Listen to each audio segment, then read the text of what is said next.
Good morning friends, मैं doctor V K Mishra from gastro liver hospital Swaroopnagar Kanpur. At the outset a request, ये scientific channel है, इस scientific deliberation है। आपसे मैं रिक्वेस्ट करूंगा कि इस चैनल को सब्सक्राइब करें और इस वीडियो को शेयर करें ताकि ये जानकारी ज्यादा से ज्यादा लोगों तक भेजी जा सके। आज मैं ब्लैक फंगस या म्यूकरमाइकोसिस के बारे में बात करूंगा जो कोविड के संदर्भ में सबसे ज्यादा न्यूज में है। तो आज हम ब्लैक फंगस को डिस्कस करने की कोशिश करेंगे। नाउ सबसे पहले देखिए कि कोविड-19 विद सेकेंड वेव लगातार बढ़ता ही चला जा रहा है। इन द सेंस कि पहले 1 लाख केसेस थे, फिर 2 हुए, फिर 3 लाख हो गए, कभी कभी तो नए केसेस 4 लाख तक पहुंच जा रहे हैं। इसका मतलब यह है कि सेकेंड वेव में यह बढ़ता चला जा रहा है। इसके अलावा वार्निंग अभी से आने लगी है कि तीसरी वेव भी आ सकती है। तो आप इस दूसरी वेव तो खत्म नहीं हुई है, आपके सिर के ऊपर तीसरी वेव का जो एक खतरा है वो भी लहराने लगा हुआ है। एंड जहां तक एक खतरे का सवाल है कि जो कोविड है, कोविड ही सिर्फ नहीं है जो आपको झंझट किया हुआ है। कोविड के अलावा एक जो ब्लैक फंगस है, ये म्यूकरमाइकोसिस है, इसने भी प्रॉब्लम क्रिएट की हुई है। आज की तारीख में हमारे कंट्री में more than 200 cases of mucormycosis या ब्लैक फंगस के ऑलरेडी रिपोर्ट हो चुके हैं। तो हम आज म्यूकरमाइकोसिस के बारे में बात करेंगे। जो म्यूकरमाइकोसिस है, वास्तव में इसको बहुत सीरियस थ्रेट माना जाता है। ये जो ब्लैक फंगस है, वास्तव में म्यूकोमाइसिटीज जो फैमिली है वहां से आती है। ये हमारे एयर में होती है, ये हवा में होती है। अगर आप बहुत बीमार हैं और आपका इम्यून सिस्टम नीचे की तरफ है तो इसे आप हवा में से इनहेल करते हैं। उन इनहेलेशन के चलते ये आपके रेस्पिरेटरी सिस्टम में जाती है।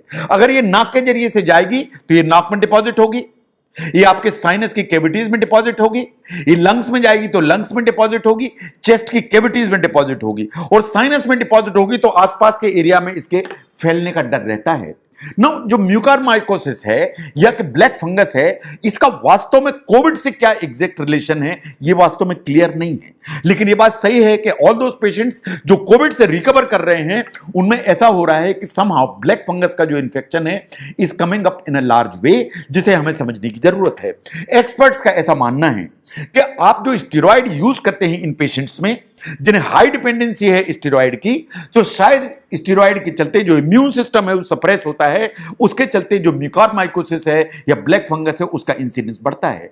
ऐसे ही अगर आपको प्री एग्जिस्टिंग कोमॉर्बिडिटीज है, इन द सेंस कि आपको डायबिटीज मेलाइटिस है, आपको और कोई दूसरी चीजें जिससे आपका इम्यून सिस्टम कंप्रोमाइज्ड है, तो इट इज क्वाइट पॉसिबल कि आज जो म्यूकरमाइकोसिस है या ब्लैक फंगस का जो एक इंसिडेंस है वो बढ़ जाता है। साइंस ऐसा मानती है कि इन कारणों के चलते जो मैंने अभी कहे, इनके चलते शायद कोविड-19 के जो पेशेंट्स हैं रिकवरी फेज में इस तरह का जो इन्फेक्शन है, जो ब्लैक फंगस इन्फेक्शन कहलाता है, उसको पकड़ लेते हैं एंड वो लैंड कर जाते हैं ट्रबल में। नाउ हम आईसीएमआर की गाइडलाइंस को देखें तो आईसीएमआर की गाइडलाइंस कहती हैं कि ब्लैक फंगस का इंफेक्शन ना सिर्फ कोविड-19 के पेशेंट्स की रिकवरी को हैम्पर करता है, अगर इसे ट्रीट नहीं किया गया तो वास्तव में ये एक्सट्रीमली सिक करके ये फेटल करने की ताकत रखता है। Now how will you recognise, आप कैसे पहचानेंगे? सबसे इंपॉर्टेंट जो चीज है कि आपको चेहरे को ध्यान से देखने की जरूरत है पेशेंट को। अगर पेशेंट के आप चेहरे को ध्यान से देखेंगे तो आप देखेंगे कि इस तरह की आपको फेशियल डिफॉर्मिटी दिखती है। तो फेशियल डिफॉर्मिटी या फेशियल सिमेट्री या फेशियल एसिमेट्री, इसको ही सबसे ध्यान से देखने की जरूरत है। ये बात सही है कि आगे चलकर जो ब्लैक फंगस है ये आपके सेंसरी एंड वाइटल जो ऑर्गन्स हैं उनको इंपेयर करने की ताकत रखती है। हम अलग अलग सिम्टम्स को ध्यान से देखेंगे। नाउ सबसे पहले देखिए हेडेक। अगर रिकवरी का जो पीरियड है कोविड में, अगर आपको इंटेंस हेडेक डेवलप हो जाता है तो इसको वार्निंग साइन मान के चलिए।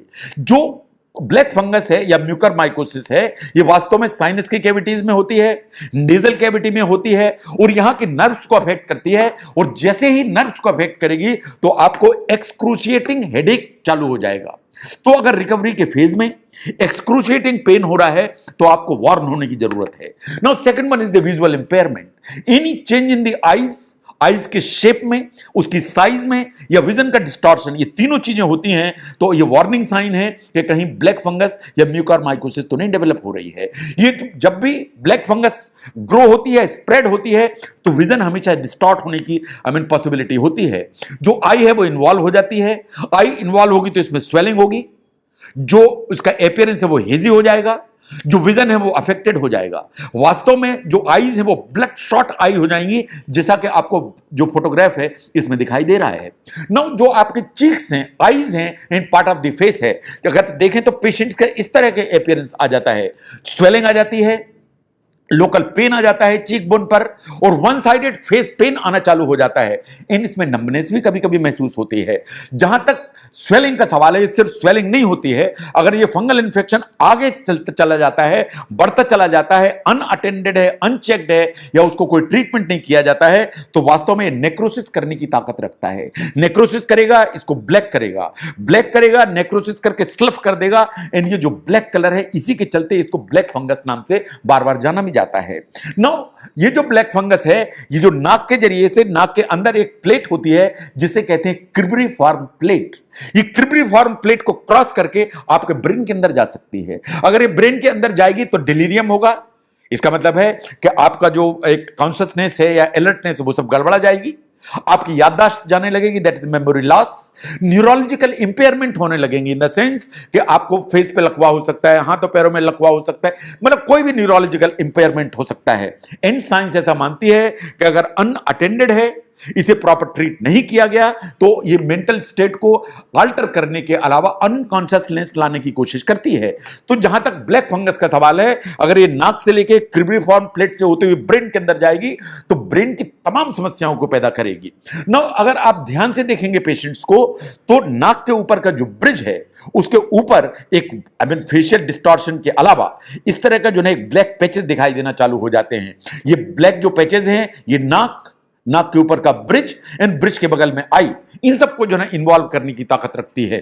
अगर ये अनअटेंडेड है, अनट्रीटेड है, तो वास्तव में ये अंदर ही अंदर डैमेज करती चली जाती है। ये अंदर ही अंदर अगर इन्वेड करेगी तो वास्तव में ये दांतों को डैमेज करेगी, इवन जा को डैमेज करेगी। ये दांतों को इतना डैमेज करेगी कि दांत वास्तव में गिर सकते हैं, इन जा पूरा का पूरा डैमेज हो सकता है। नाउ क्या कोविड-19 के जो पेशेंट्स हैं सभी को म्यूकरमाइकोसिस का डर है, या कि कोई सबसेट ऑफ द पेशेंट्स हैं जिनको इस ब्लैक फंगस का डर है? जिन्हें इस ब्लैक फंगस का डर है, उस सब ग्रुप को हमें ध्यान से समझने की जरूरत है। वो कोविड पेशेंट्स जो वेंटिलेटरी सपोर्ट पे हैं, इन जो लंबे समय से वेंटिलेटरी सपोर्ट पे हैं, फिर से देखें, वो कोविड के पेशेंट्स जिन्हें वेंटिलेटरी सपोर्ट की जरूरत है और लंबे समय से वेंटिलेटरी सपोर्ट पे हैं, दिस इज द ग्रुप जो ब्लैक फंगस के लिए प्रोन है। नाउ वो पेशेंट्स जिन्हें लंबे समय से हाई डोज स्टेरॉइड चल रहे हैं, लंबे समय से हाई डोज स्टेरॉइड चल रहे हैं, तो इम्यून सिस्टम डिप्रेस्ड है, वो ब्लैक फंगस के लिए प्रोन है। ना पेशेंट्स जिनको despite every effort blood sugar control में नहीं है, उनकी ब्लड शुगर 400, 500 या डायबिटिक कीटोएसिडोसिस भी परसिस्ट कर रही है, ये जो ग्रुप है पेशेंट्स का कोविड-19 के रिकवरी फेज में, ये पेशेंट्स हैं जो ब्लैक फंगस के लिए प्रोन है। ऑल इम्यूनो कंप्रोमाइज पेशेंट्स, चाहे वो HIV के पेशेंट्स हों, चाहे MDR ट्यूबरकुलोसिस के पेशेंट हों, चाहे कैंसर के पेशेंट्स हों, चाहे पेशेंट जो कीमोथेरेपी पे हैं या क्रोनिक रीनल फेलियर के पेशेंट्स हैं, जो कि इम्यूनो कंप्रोमाइज्ड हैं, उनको अगर कोविड-19 डेवलप हुआ तो इट इज क्वाइट पॉसिबल कि वो ब्लैक फंगस की चपेट में भी आ जाएं। तो ये 4 ग्रुप के पेशेंट्स हैं जो सबसे ज्यादा रिस्क में होते हैं, तो इसलिए इन पर ध्यान देने की जरूरत है। ऐसा नहीं है कि हर आदमी को परेशान होने की जरूरत है।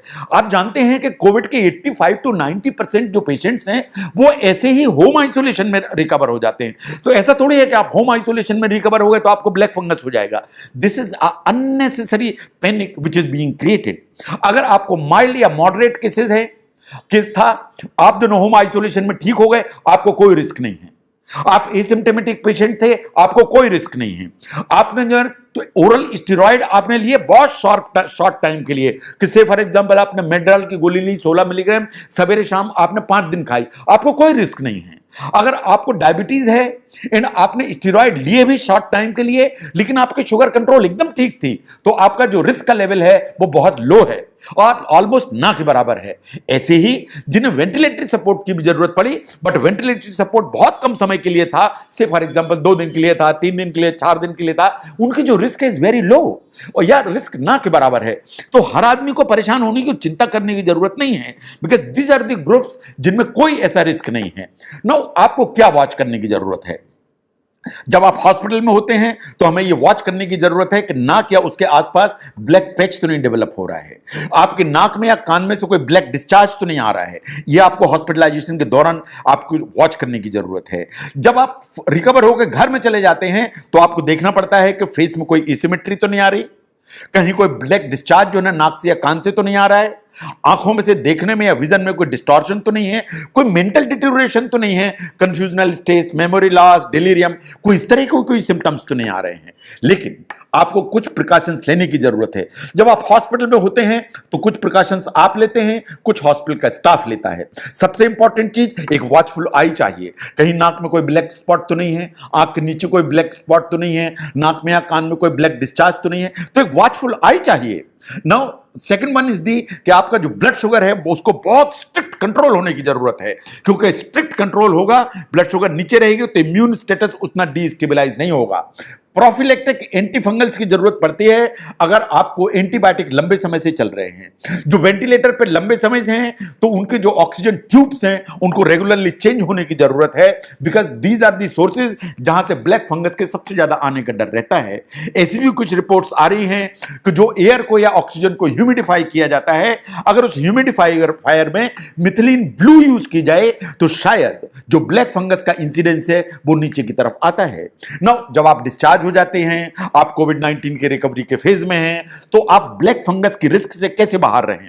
नंबर 1, 15 दिन तक बिल्कुल ध्यान से जो मास्क है बहुत स्ट्रिक्टली अप्लाई करने की जरूरत है, बिकॉज 15 दिन का पीरियड है पोस्ट जो है डिस्चार्ज, जो आपके लिए सबसे ज्यादा रिस्की है। तो मास्क ऑल 24 आवर्स आपकी बिल्कुल नाक पे होना चाहिए। नंबर 2, आप कोई भी जो है ना प्लांट टच करते हैं, जैसे गार्डन है तो आप प्लांट टच करते हैं, बिकॉज प्लांट्स में ही सबसे ज्यादा ब्लैक फंगस होती है, तो उसको टच करते हैं, मैनेज करते हैं या गार्डनिंग में जाते, वो आपको नहीं करना है, तो प्लांट टच को अवॉइड करने की जरूरत है। देन जो सॉइल होती है या जो घास होती है, जमीन होती है, इसमें भी ब्लैक फंगस होती है, तो आपको सॉइल को जितना ज्यादा मिनिमाइज करें हैंडलिंग से वो आपके लिए अच्छा है। तो 15 दिन के प्लांट से बचें, सॉइल को मैनेज करने से बचें और रेगुलर आपको अपनी ब्लड शुगर को मॉनिटर करने की जरूरत है। अगर आप इतना करेंगे तो घर में आप ब्लैक फंगस से बचेंगे। तो जहां तक ब्लैक फंगस का सवाल, ये बात सही है कि एक सब ग्रुप का पेशेंट है जिसमें इसके होने का डर है, वो सब ग्रुप का पेशेंट है, उसको बिल्कुल ध्यान से पहचानिए। वेंटिलेटर पर लंबे समय से, कॉर्टिकोस्टेरॉइड पे लंबे समय से, जिनकी ब्लड शुगर बिल्कुल जो है डिरेंज है लंबे समय से, या जो इम्यूनो कंप्रोमाइज हैं जैसे एचआईवी है, एमडीआर, ट्यूबरकुलोसिस है, कैंसर पेशेंट्स हैं, ये पेशेंट्स हैं जिन्हें कोविड-19 है तो ब्लैक फंगस का डर है। लेकिन ऐसा नहीं है कि हर आदमी को डर है, कि आप होम आइसोलेशन में ठीक हो गए तो आपको डर है, आपने स्टेरॉइड नहीं लिए तो आपको डर है, आप एसिम्प्टोमेटिक थे तो आपको डर है। इसको किसी को भी इस तरह का डर नहीं है, तो इसलिए इसको सभी लोगों को डर होने की जरूरत नहीं है। अगर आप समझते हैं कि ब्लैक फंगस या म्यूकरमाइकोसिस को समझने में ये वीडियो आपको हेल्प करता है तो इसको जरूर शेयर करें। मैं doctor V K Mishra from gastro liver hospital, Swaroopnagar, Kanpur. Thank you very much.